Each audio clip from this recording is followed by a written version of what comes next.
ফেরিঘাটে আসার রাস্তা পানি উঠে ভরে গেছে, আর সেখান দিয়েই বুদ্ধি খাটিয়ে চলে আসছে দেখি মুখে হাসি। আর আসা মাত্রই দেখা মিলল তার প্রিয় খাবারের দোকানে, আমাদের বরিশালের বিখ্যাত আমরাও পেয়ারা মাখার দোকান। হঠাৎ করেই শুরু হলো ঝুরু হাওয়া, নেমে এলো অঝোর ধারায় বৃষ্টি। তাই আমরা ট্রলারে উঠে বসলাম। বৃষ্টি শেষ হতেই ট্রলার হলো কানায় কানায় পূর্ণ। ট্রলারে করে নদীর বুক চিরে এগিয়ে চললাম আমাদের গন্তব্যে। ঝড়ের সময় যে নদীটাও অনেক ভয়ঙ্কর ছিল, এখন সেটা কতটা শীতল। ট্রলার থেকে নেমে উঠলাম বাসে। বাসে উঠলেই সারার কেন জানি ঘুম পায়, আর সে আরাম করে ঘুমায়। আমি থাকি তখন একটা জীবন্ত বালিশের মতো। হঠাৎ করে বাস থামতেই শুনি, চিরাভাজা নিবেন? চিরাভাজা, হাসেম ভাইয়ের চিরাভাজা। এই ডাকটা শুনেই বুঝে গেলাম আমরা আছি এখন লেবুখালীতে, কারণ লেবুখালীতে আসলেই এই ডাকটা শোনা যায়। আর একটু গেলেই হয়তো সামনে পায়রা সেতু। সারাকে ডেকে তুললাম যাতে ও সুন্দর সেতুটা দেখতে পারে। এটা হচ্ছে পায়রা সেতু টোল প্লাজা। আমাদের বাস এসে এখানে থামলো। টোল পরিশোধ করে বাসটা আবার এগিয়ে চললো সামনে। টোল প্লাজা অতিক্রম করার পরই দেখতে পেলাম স্বাগতম পায়রা সেতু লেখা একটি সাইনবোর্ড। কিছুক্ষণ পরই বাসটি মূল সেতু অতিক্রম করা শুরু করলো। সেতুটা আসলেই অনেক সুন্দর। আপনারা চাইলে ঘুরতে আসতে পারেন এই সুন্দর সেতুতে। জানি অনেকেই আসেন এখানে ঘুরতে। পায়রা সেতুতে কে কে ঘুরতে আসছেন একটু কমেন্ট করে জানিয়ে দেবেন। সেতুর এই পাশটা কিন্তু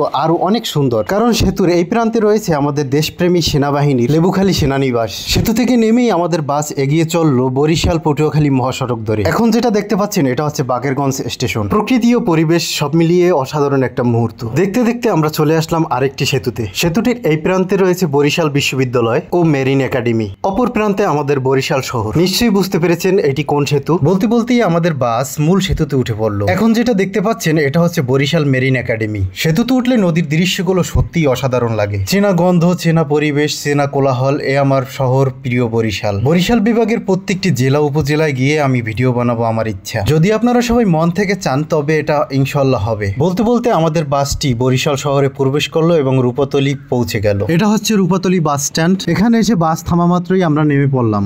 দীর্ঘক্ষণ জার্নির দখল সইতে না পেরে আমরা দুজনেই অনেক ক্লান্ত। তাছাড়া আমি একটু শারীরিকভাবে অসুস্থ, তাই চিকিৎসার জন্যই বরিশালে এসেছি। সারা যেখানে দাঁড়িয়েছে ঠিক ওর পেছনটাতে দেখেন সেনা সদস্যরা সাধারণ মানুষের নিরাপত্তার জন্য দাঁড়িয়ে আছে। অসুস্থতার কারণে আমার সবকিছুই কেমন যেন এলোমেলো লাগতেছিল। তাই আর বেশিক্ষণ দেরি করলাম না, সোজা টেম্পুতে করে রওনা হলাম বরিশাল বাংলা বাজারের উদ্দেশ্যে। আমাদের বরিশাল শহরের ট্রাফিক ব্যবস্থাটা কেমন যেন আজ একটু ঢিলাঢালা মনে হচ্ছিল, তাই কিছু কিছু জায়গায় যানজট লক্ষ্য করতেছিলাম। এটা আমাদের কোনোভাবেই কাম্য ছিল না। যাই হোক, কি আর করা, অসুস্থতা যানজট থাকা সত্ত্বেও নিজেকে স্থির রেখে বসেছিলাম। অবশেষে এসে পৌঁছে গেলাম আমাদের কাঙ্ক্ষিত গন্তব্যে। আমি যে ডাক্তারের অ্যাপয়েন্টমেন্ট নিয়েছি তিনি বসেন 7 তলায়, তাই লিফটে করে উঠতেছিলাম। উঠে দেখি ডাক্তার তখনও আসেনি। আসলে ডাক্তার দেখাতে আসলে এরকমই হয়, এটা আমাদের দেশের কমন চিত্র।